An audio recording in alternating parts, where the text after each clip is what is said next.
6 अध्याय यमुना का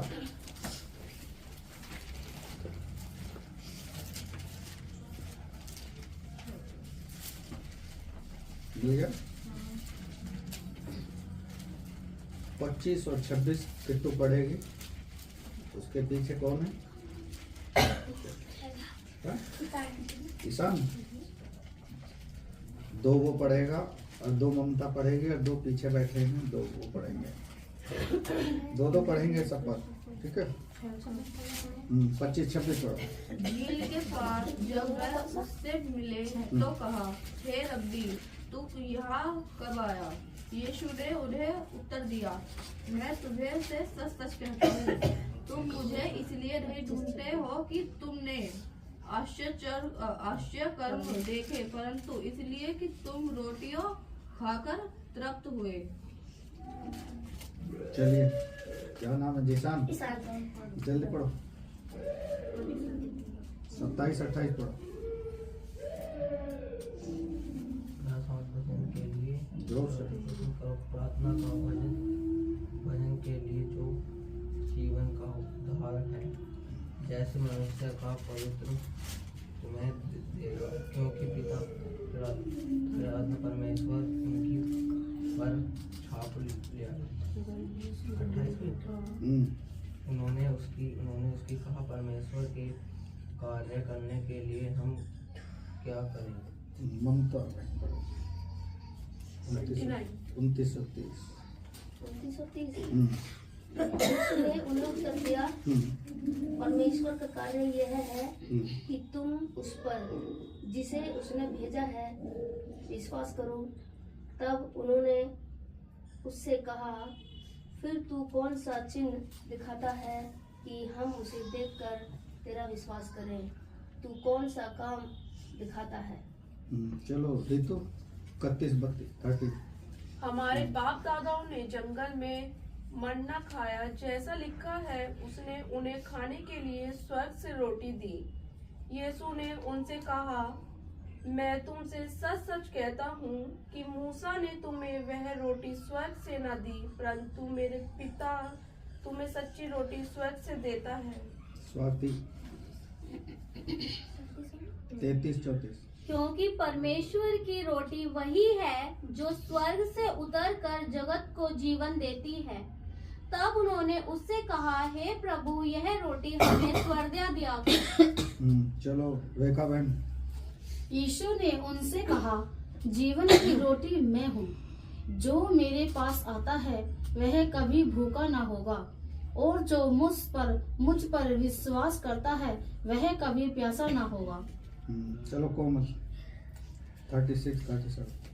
परंतु मैंने तुमसे कहा था कि तुमने मुझे देख भी लिया और तो भी विश्वास नहीं करते। जो कुछ पिता मुझे देता है वह सब मेरे पास आएगा, और जो कोई मेरे पास आएगा उसे मैं कभी ना निकालूंगा। क्योंकि मैं अपनी इच्छा से नहीं वरन अपने भेजने वाले की इच्छा पूरी करने के लिए स्वर्ग से उतरा हूँ, और मेरे भेजने वाले की इच्छा यह है कि जो कुछ उसने मुझे दिया है उसमें से मैं कुछ न खाऊं, परंतु उसे अंतिम दिन फिर जिला उठाऊं। 40 पढ़ना केवल। क्योंकि मेरे पिता की इच्छा यह है कि प्रत्येक जो पुत्र को देखता है और उस पर विश्वास करता है वह अनंत जीवन पाए, और मैं स्वयं अंतिम दिन उसे जिला उठाऊंगा। चलिए आंखें बंद करेंगे, प्रार्थना करेंगे। धन्यवाद हो प्यारे पिता, एक बार फिर से आपके पुत्र हमारे उद्धारकर्ता प्रभु यीशु के सामर्थ्य नाम का धन्यवाद करते हैं गवाहियों के लिए कि प्रभु आप अद्भुत रीति से हमें संभालते हैं। अनुग्रह और दया आशीष हमारे जीवन में बनाए रखते हैं।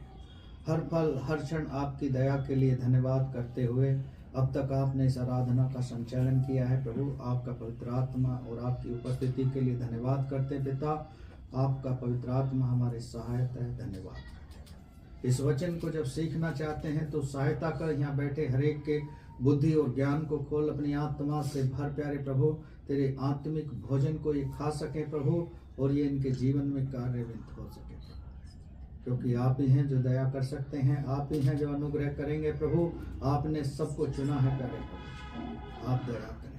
अब तक इस आराधना का संचालन आपने किया है, धन्यवाद करते प्यारे प्रभु। अब तक प्यारे प्रभु जो भी हम सीखना चाहते हैं तो हमारी सहायता कर प्रभु। तेरा आत्मा हमें छूने, तेरा पवित्र आत्मा सीखने और सिखाने में मदद करे।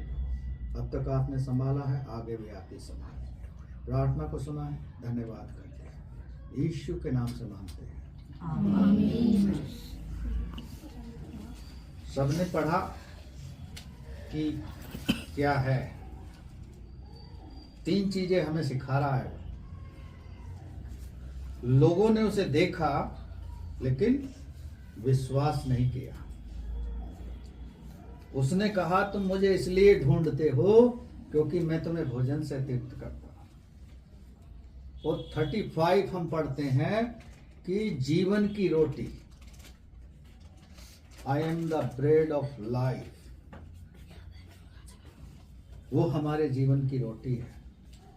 एक गीत भी है ना, तो मेरे जीवन की रोटी है, तो मेरे जीवन का जल है, पानी है। तो क्या आप और हम जैसे चेले यीशु मसीह के साथ थे और 5000 की भीड़ को यीशु मसीह ने खिलाया, वो आपको और हमें भी खिलाता है।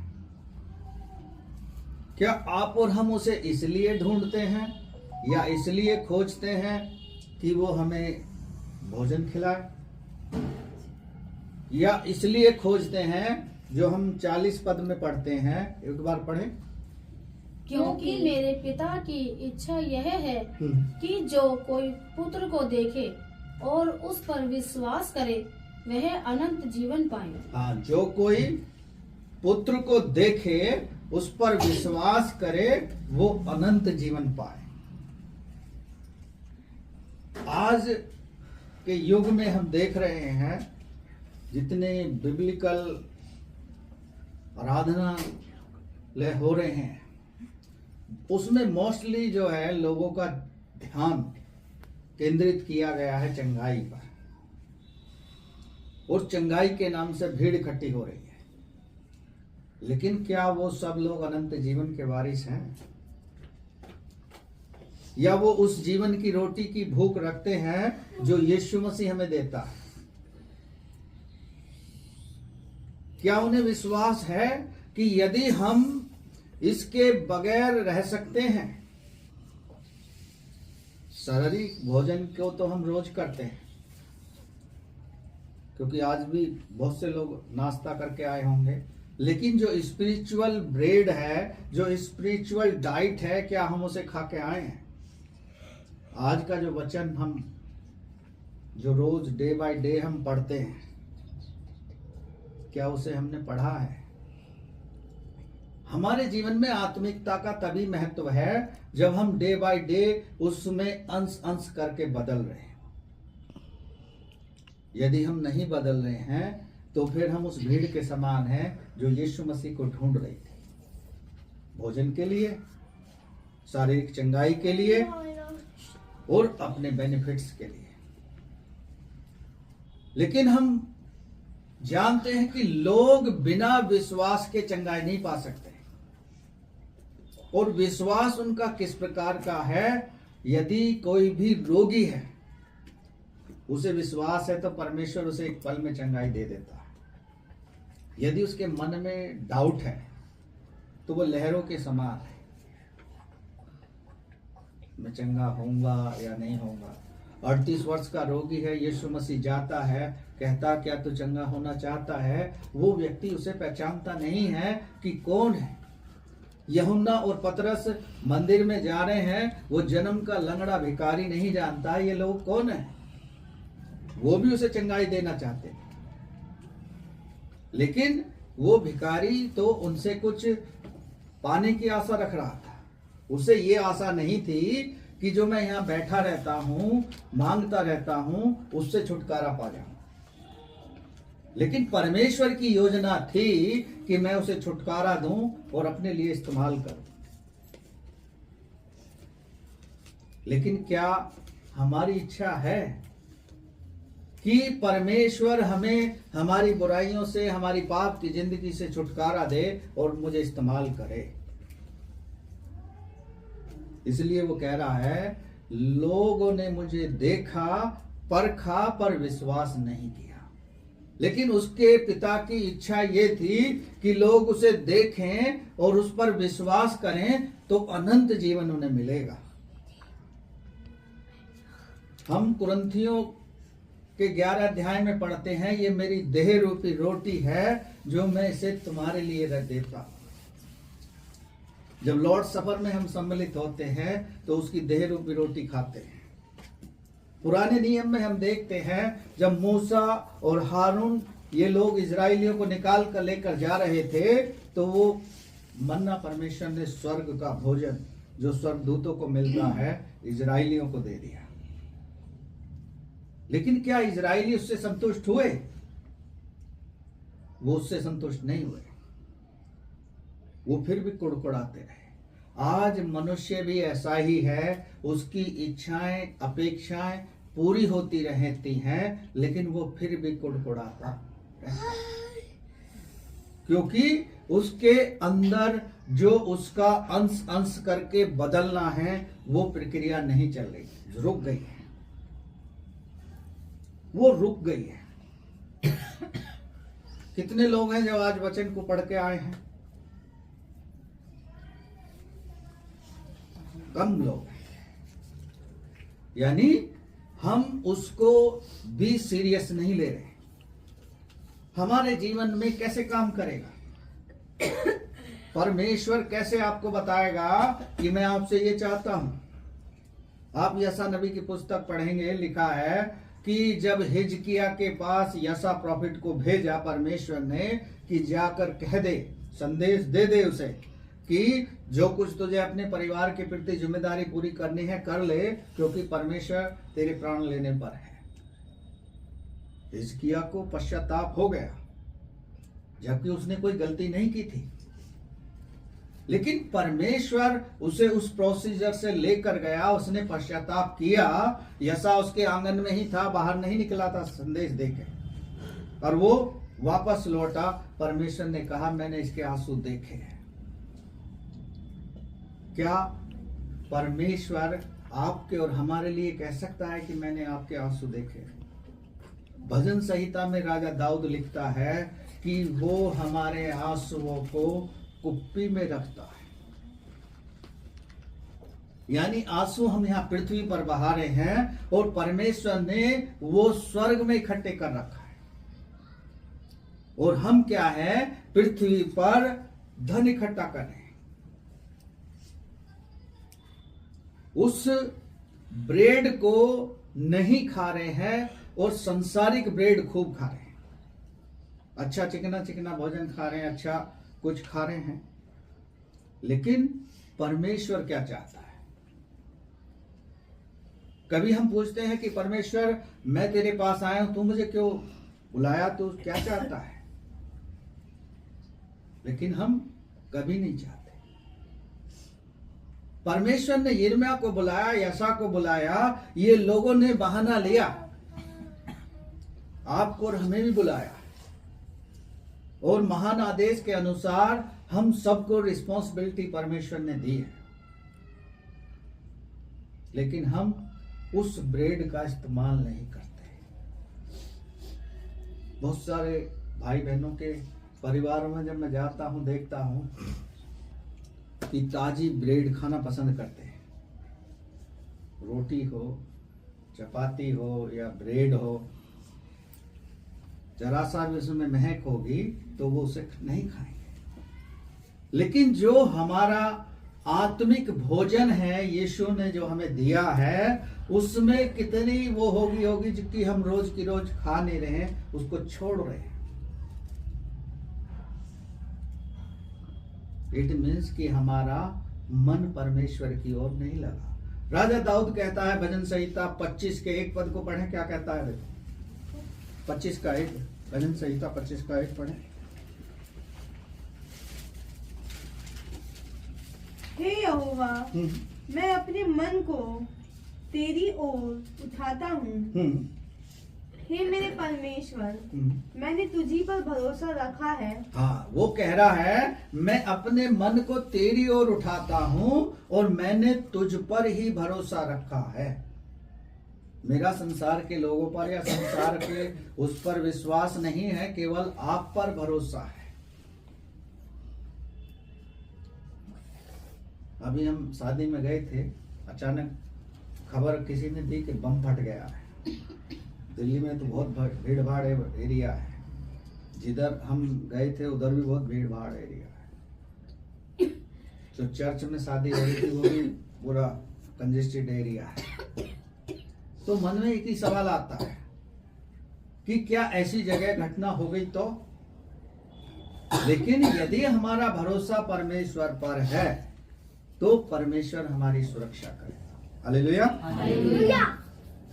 क्योंकि वो वायदा करता है।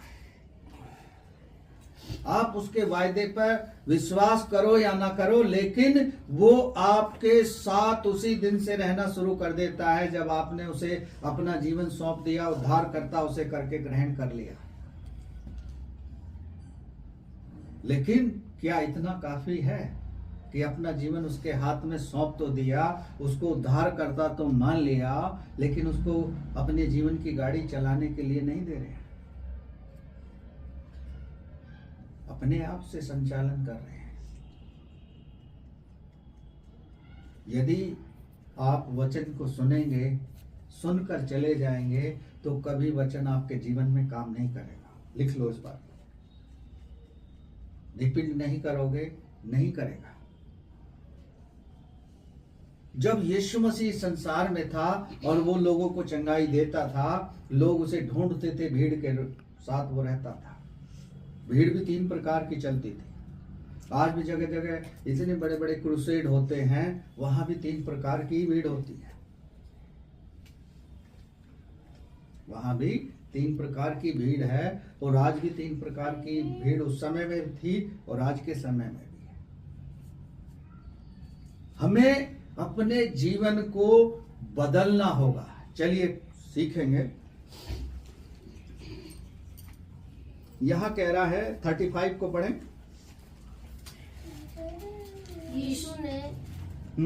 यीशु ने उनसे कहा, जीवन की रोटी मैं हूँ। जो मेरे पास आता है वह कभी भूखा ना होगा, और जो मुझ पर विश्वास करता है वह कभी प्यासा ना होगा। परंतु मैंने बस। चलिए मम्मी, 25 और 26 पढ़िए। आप पढ़ो। झील के पार जब वे उससे मिले तो कहा, हे रब्बी, तू यहाँ कब आया? यीशु ने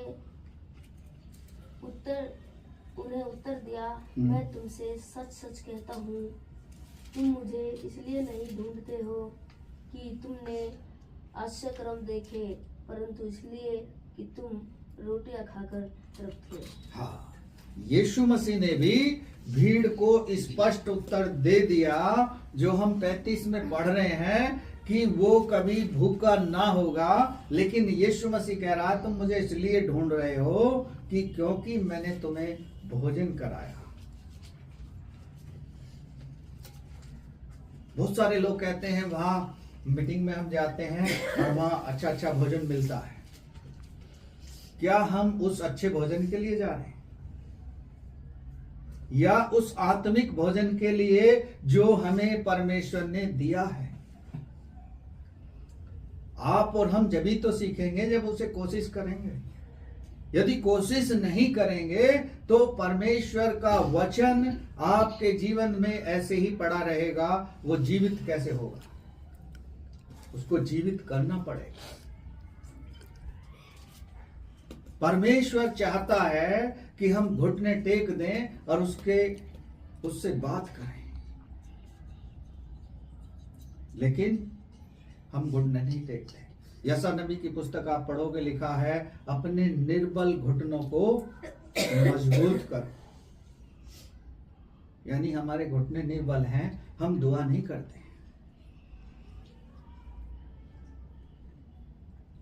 यहां वचन कह रहा है कि तुम यदि मेरे पास आए हो, जो जीवन की रोटी मैं तुम्हें दे रहा हूं, उससे कभी तुम्हें भूख नहीं लगेगी ना प्यास लगेगी। हम सामरी स्त्री के बारे में भी देखते हैं, वो भी उससे बात करती है कि जीवन का जल यीशु मसीह उसे पिलाने की कोशिश करता है, लेकिन वो बेचारी ये सोचती है ना तुम्हारे पास रस्सी है, ना बाल्टी है, और कुआं गहरा है, कैसे पानी निकलेगा। वो भी अनजान थी।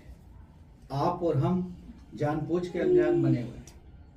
हमें तो पता है कि जीवन का जल यीशु के पास है, जीवन की रोटी यीशु के पास है, अनंत जीवन यीशु के पास है, फिर भी हम अपने जीवन को अपने तरीके से जी रहे हैं। परमेश्वर का वायदा है, भजन संहिता 32 को पढ़ोगे, लिखा है कि जिस मार्ग में तू चलेगा मैं तेरी अगुवाई करूंगा। अगुवाई वो करता है क्योंकि वो प्रॉमिस किए हुए है, लेकिन क्या हम उसकी अगुवाई पे भरोसा रखते हैं? उसकी अगुवाई पे हमें भरोसा है कि मेरे जीवन में ऐसा हो सकता है। मुझे याद है, एक प्रभु के दास ने मुझसे कहा था, गोरखपुर में हम एक मीटिंग में थे, और वो भी थे, मैं भी था। हम एक चर्च के उसमें आंगन में टहल रहे थे, प्रार्थना कर रहे थे। परमेश्वर ने उनसे बताया कि परमेश्वर आपको विदेश में लेके जा रहा है और वहां भीड़ के सामने इस्तेमाल कर रहा है। क्या आप विश्वास करते हो? मैंने कि जो प्रभु चाहता है वो तो विश्वास योग्य है। तो जब परमेश्वर आपसे ऐसी बात करेगा, क्या आप उस पर भरोसा कर पाएंगे? आपको विश्वास करना चाहिए, क्योंकि वो कह रहा है जो मेरे पास आएगा उसे भूख भी नहीं होगी, प्यास भी नहीं होगी, क्योंकि वो जल, वो रोटी हमें देगा। कुरिन्थियों में कहता है, मेरी देह रूपी रोटी है जो मैं तुम्हारे लिए देता हूं, मेरे स्मरण के लिए किया करो। लेकिन लोग उस देह रूपी रोटी को भी खाते हैं और उसके बाद गलत काम भी करते हैं, झूठ भी बोलते हैं, बुराई भी करते हैं, गाली गलौज भी देते हैं। जबकि वचन में साफ लिखा है, ये मेरी देह आपके लिए है, ये वाचा का कटोरे का जो लहू है ये आपके लिए बहाया जाता है। हमने एक बार उसको क्रूस पर चढ़ा दिया, लेकिन अपनी गलतियों से, अपने अपराधों से, अपने पापों से बार बार उसे क्रूस पर चढ़ा रहे हैं, क्योंकि वो रोटी हमारे अंदर नहीं पहुंच रही। बाहरी चीजें हमारे अंदर पहुंच रही हैं, संसार की चीजें हमारे अंदर घुस रही हैं, लेकिन वो आत्मिकता हमारे अंदर नहीं आ रही,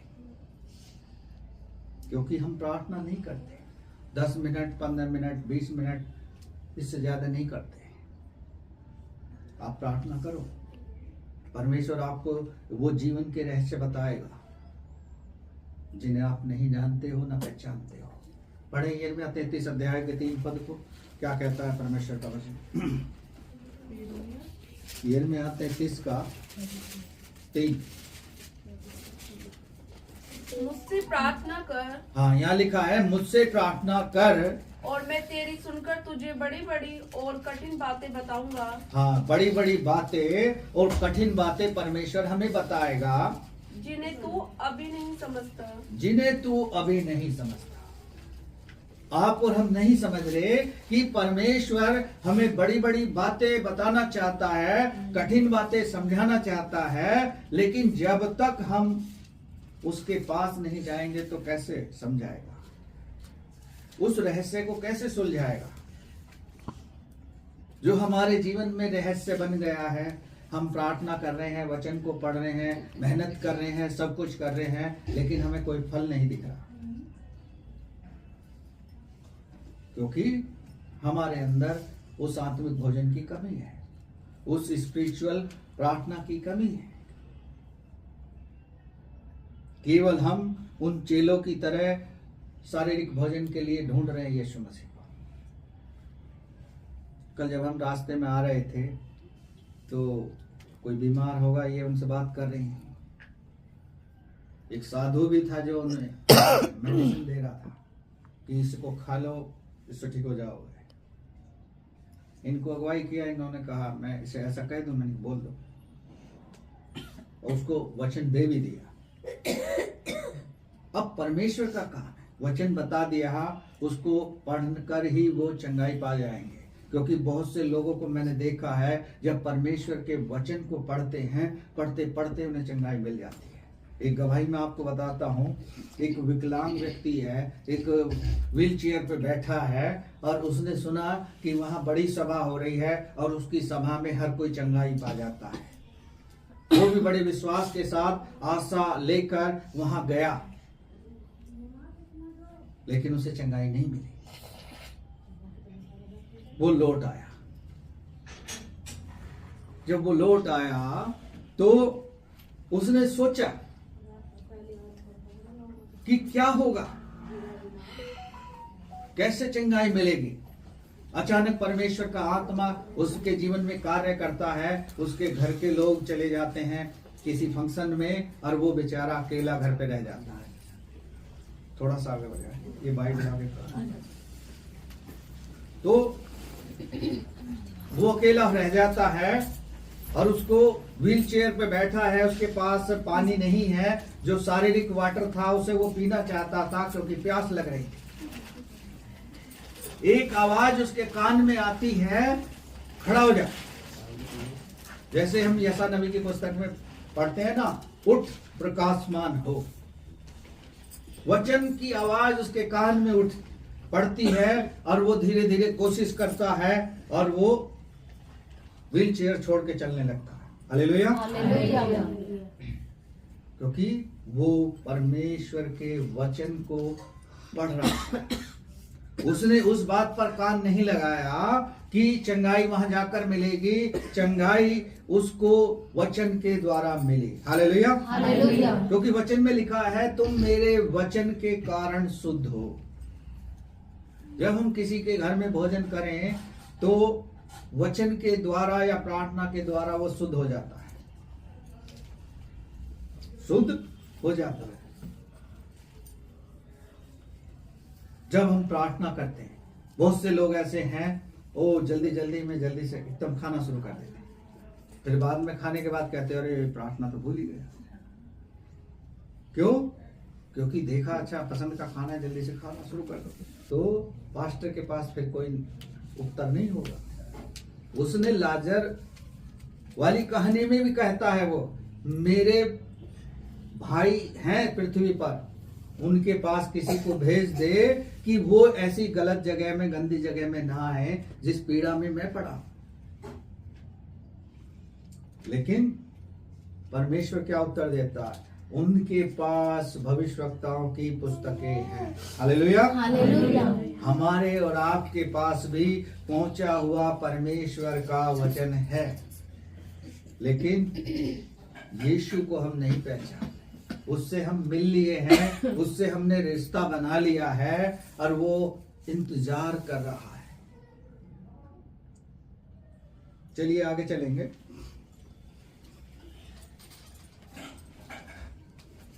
29 पढ़ें, 29। यीशु ने उत्तर देते हुए उनसे कहा, परमेश्वर का कार्य यह है कि जिसे उसने भेजा है तुम उस पर विश्वास करो। आगे।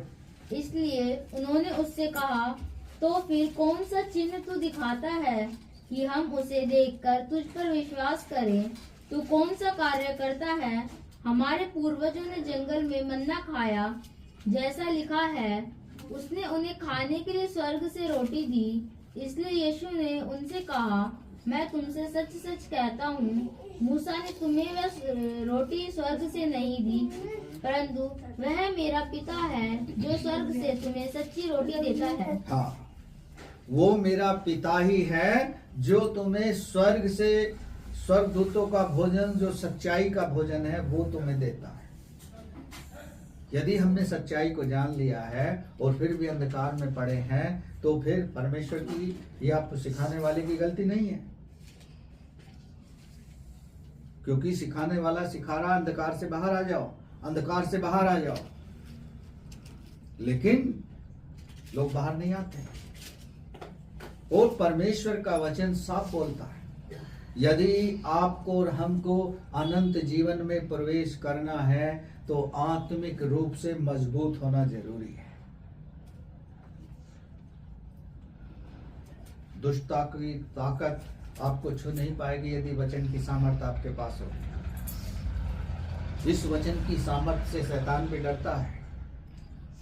शैतान बोल उठता है कि इस लाल किताब को या इस किताब को हटा दे और फिर हमसे बात कर। बहुत से लोग जो उसमें होश खो देते हैं और परमेश्वर के वचन को अलग कर देते हैं, तो शैतान फिर उन पर अटैक करता है। यदि आप प्रतिदिन परमेश्वर का दिया हुआ ये आत्मिक भोजन खाओगे तो शारीरिक रूप से स्वस्थ रहोगे। आपके जीवन में बीमारियां निकल जाएंगी, आपके जीवन में बीमारियों की प्रभुता नहीं होगी। Hallelujah, hallelujah. क्योंकि वो कह रहा है मेरे पिता ने वो सच्चाई की रोटी तुम्हें दी है, जो जीवन की रोटी उसके पास है। उस शारीरिक भोजन को क्यों खोज रहे? उसकी तलाश मत करो। हम पृथ्वी पर जो धन इकट्ठा कर रहे हैं किस लिए कर रहे हैं? लिखा है परमेश्वर के वचन में, अधर्मियों का धन धर्मियों के लिए रखा है। जो लोग अधर्म कर करके कमा रहे हैं ना, वो धर्मी ही खर्च करेंगे उसे। लेकिन कब और कैसे, ये परमेश्वर का वचन आपको अगुवाई करेगा। Hallelujah, hallelujah. ज्यादातर परमेश्वर ये चाहता है, वो कह रहा है ना, मेरे पिता का कार्य ये है, मेरे पिता की इच्छा ये है कि लोग मुझ पर विश्वास करें और मेरे साथ चलें तो मैं उन्हें अनंत जीवन दूंगा। चलिए आगे बढ़ेंगे। क्योंकि परमेश्वर की रोटी वह है जो स्वर्ग से उतरती है और जगत को जीवन देती है। इसलिए उन्होंने उससे कहा, प्रभु यह रोटी हमें सर्वदा दिया कर। हाँ, वो चौंक गए कि जो जीवन देती है वो रोटी तो हम हमेशा खाने के लिए तैयार हैं, लेकिन क्या हम उस रोटी को पहचान रहे हैं? सिमसोन के बारे में आप सुना होगा, आपने पढ़ा भी होगा कि जब सिमसोन जो था उस पर आत्मा उतरता था तो वो अपने विरोधियों को ऐसे ही मार डालता। शेर के जबड़े को उसने ऐसे 2 भाग कर दिया था, जबकि शेर को देखकर लोगों के सुसु निकल जाती है डर के मारे। लेकिन वो कितना ताकतवर सेवक होगा जिसने उसके जबड़े सहित उसे फाड़ डाला। यानी परमेश्वर ने उसे बल दिया। Hallelujah, hallelujah. आपको भी वो बल देना चाहता है। कभी आपका सामना किसी ऐसी अंधकार की शक्ति से नहीं हुआ, मान लिया कहीं को आपको अवसर मिला हो कि किसी में दुष्ट आत्मा से निकाल सको। निकालने से पहले 3 चीजें याद रखना। परमेश्वर के वचन को कभी मत छोड़ना, हाथ में रखना। दूसरा, रोगी के सर पे हाथ मत रखना, ठीक है। तीसरा, परमेश्वर के लहू में अपने आप को ढांप लेना। क्योंकि मैंने देखा है, मैं नोएडा गया था एक मीटिंग में दुष्ट आत्मा निकालने के लिए। बेटी में थी दुष्ट आत्मा, बेटी में से निकल के मां में घुस गई, मां से निकली किसी और में घुस गई। क्यों? क्योंकि हम आत्मिक रूप से मजबूत नहीं। वो सालों से परमेश्वर पर विश्वास करते थे, सालों से, लेकिन उनका आत्मिक परिस्थिति, आत्मिक भोजन उनके पास नहीं। शारीरिक बल उनके पास था लेकिन आत्मिक बल नहीं था। वो कहां से मिलेगा? परमेश्वर के वचन से मिलेगा। आज हम देखने में हष्ट-पुष्ट हैं, अच्छे हेल्दी हैं, लेकिन क्या हम परमेश्वर के लिए वो हेल्दी हैं कि अनंत जीवन के लिए हम उस दौड़ में दौड़ रहे हैं? क्या उसमें हम दौड़ रहे हैं अच्छे से? ये हमें सोचने का विषय है। परमेश्वर चाहता है जिन्होंने मुझे देखा है, मुझ पर विश्वास किया है, मुझे परखा है, वो उस शारीरिक भोजन की तलाश में ना रहे जो यीशु मसीह ने चेलों को खिला दिया। वहां भी हम देखते हैं 5000 की भीड़ के लिए भी एक छोटे से बच्चे ने बलिदान किया था।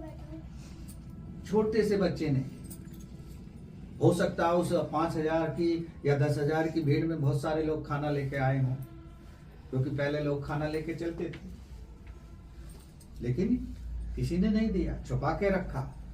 बच्चे ने कहा हाँ मेरे पास है, तो यीशु मसीह ने कहा ठीक है, भीड़ को बैठा दो लाइन में और ये भोजन करेंगे। क्या आप और हम उसके लिए तैयार हैं, समर्पण के लिए? Hallelujah, hallelujah. परमेश्वर का वचन कहता है मैं जीवन की रोटी हूं जो स्वर्ग से उतरी हूं, जो आपके और हमारे लिए है।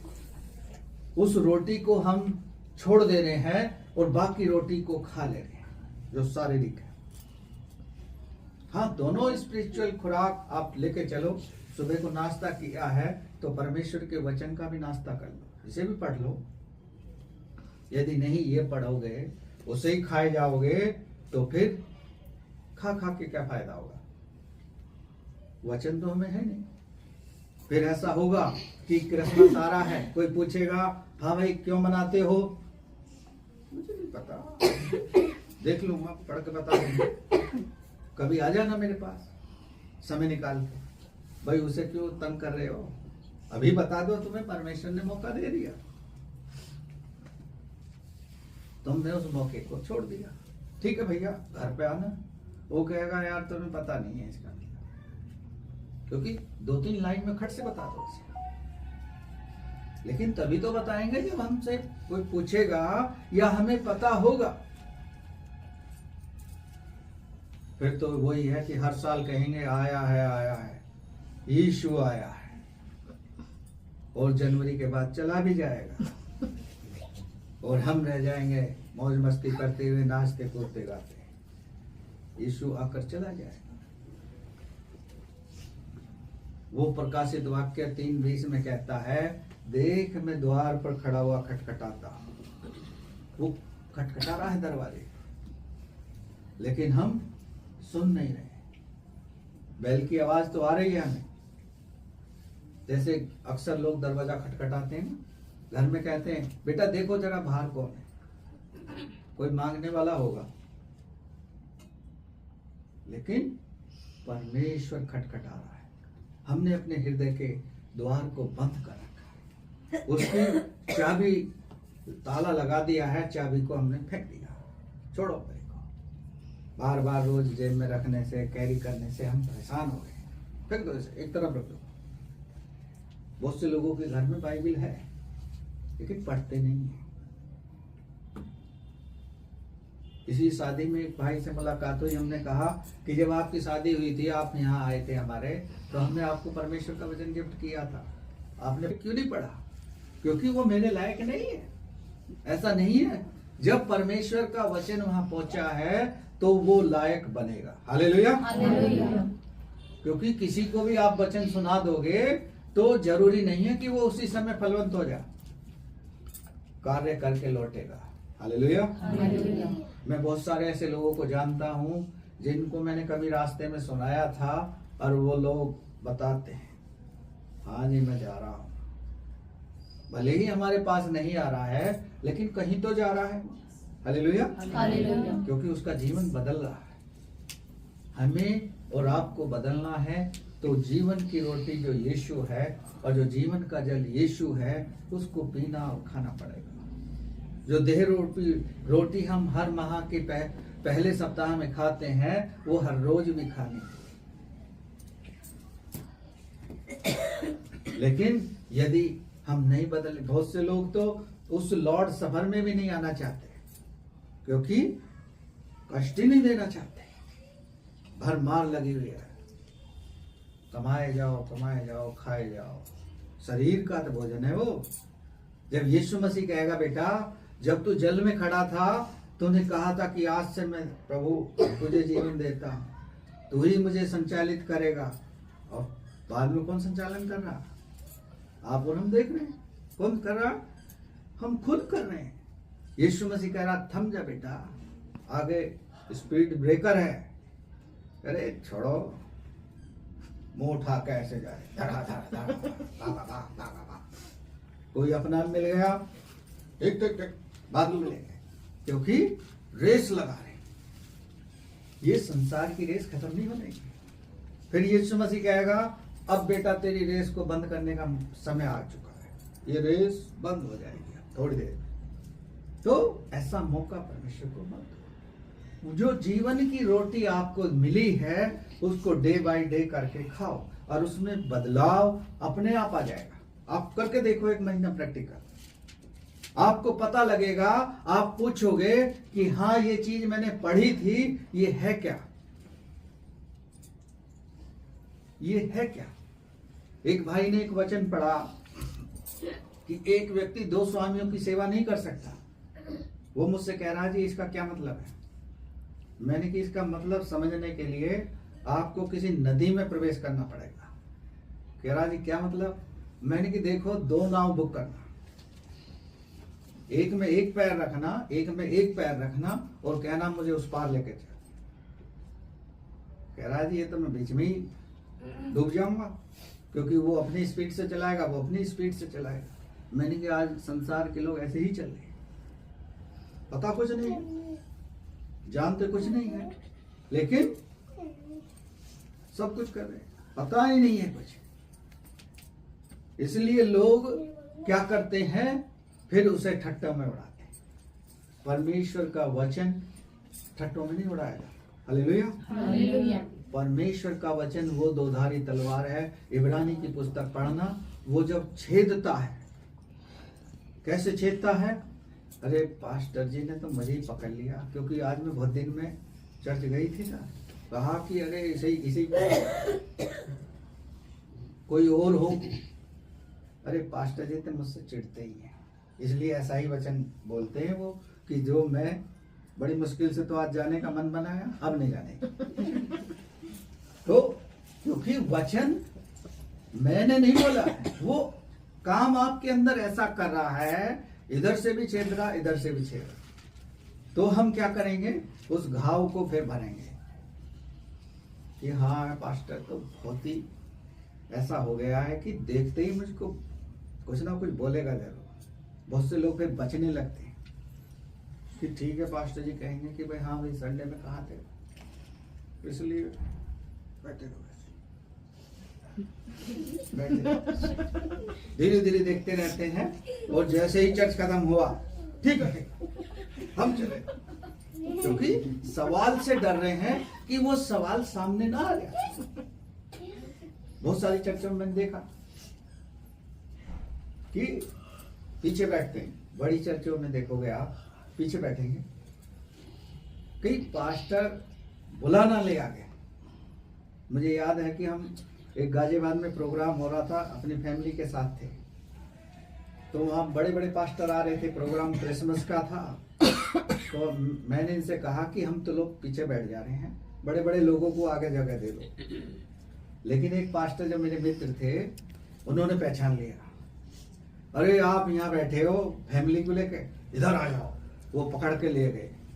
तो परमेश्वर को जिसको जहां जगह देनी है वो दे देगा, लेकिन हमें जो उसे जगह देनी है, हम उसे क्या जगह देंगे, हमारे जीवन में उसका क्या महत्व है, आप उसे क्या समझते हो। उसने कहा है हर पल हर एक वायदा आपको दे रखा है, और हम गीत भी गाते हैं, उसका हर एक वायदा होता है पूरा, उसका कोई भी वादा ना होता अधूरा। तो जब हर एक वादा पूरा होता है, चाहे उसने आज कह दिया है और वो 20 साल बाद पूरा करे, तो आप धैर्य तो रखोगे ही। धैर्य हमें रखना पड़ेगा, क्योंकि परमेश्वर जब परिस्थितियों को बदलता है, और उसको बदलने के लिए हमें तैयार होना पड़ता है। हालेलुया। और यदि आप वहीं पड़े रहना चाहते हो तो आपकी इच्छा है, परमेश्वर तो बदलने के लिए तैयार है। वो चाहता है और वचन बता रहा है कि जो मेरे पास आगा वो भूखा नहीं होगा, प्यासा नहीं होगा, वो बीमार नहीं रहेगा, वो स्वस्थ रहेगा। बहुत सारे लोग ऐसे हैं, अरे मेरे तो ये है वो है। भाई इसको इस्तेमाल करो प्रभु के वचन को। लिखा है, आप व्यवस्था विवरण को पढ़ना, मैं तेरा चंगा करने वाला परमेश्वर। Hallelujah, hallelujah. जब वो वायदा कर रहा है तो हम उस वायदे पे भरोसा क्यों नहीं कर रहे? चलिए एक और पद पढ़ेंगे इसमें से, उसके बाद समाप्त करेंगे।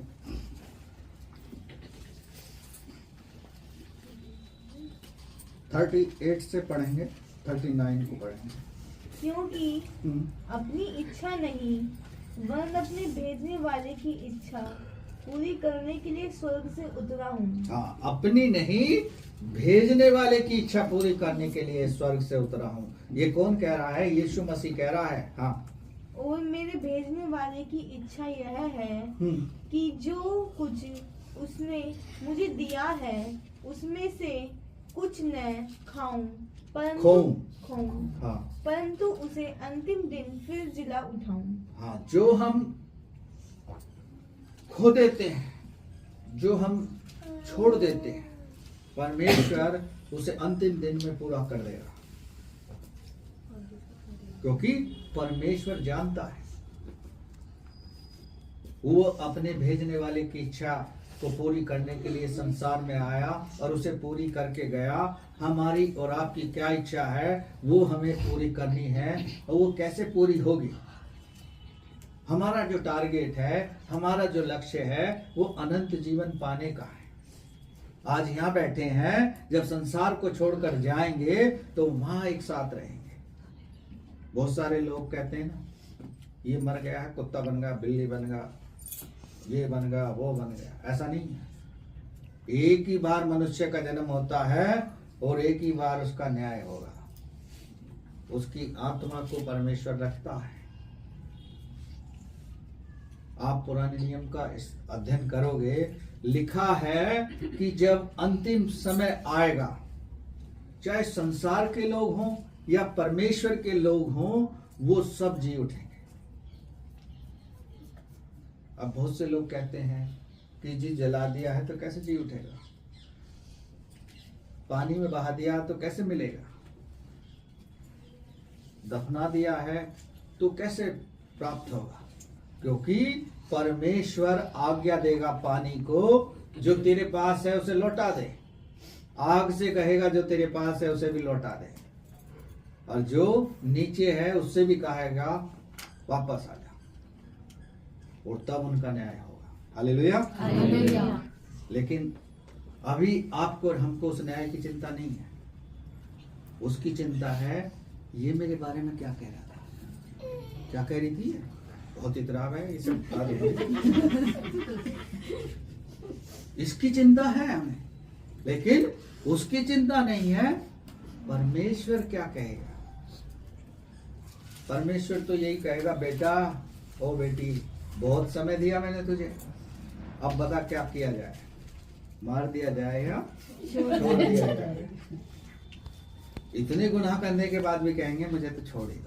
देखो, किसी को छोड़ो या मत छोड़ो, उसमें भी वो पक्षपात करते हैं। किसी को छोड़ो मत छोड़ो, लेकिन मुझको छोड़ दो। भाई तुम में ऐसा क्या है जो तुम्हें छोड़ दो? तो आजकल लोग संसार में इस तरह से लगे हुए हैं, और आत्मिक लोग भी इसी प्रकार से लगे। Hallelujah, hallelujah. लेकिन परमेश्वर ने कहा है मैं जीवन की रोटी, और ये जीवन की रोटी ये परमेश्वर का वचन है। यूहन्ना 1 अध्याय पढ़ लेना, आपको पता लग जाएगा। आदि में वचन था और वचन ही परमेश्वर था। ये वचन ही परमेश्वर है, और यही देह के रूप में हमारे और आपके बीच में आ गया।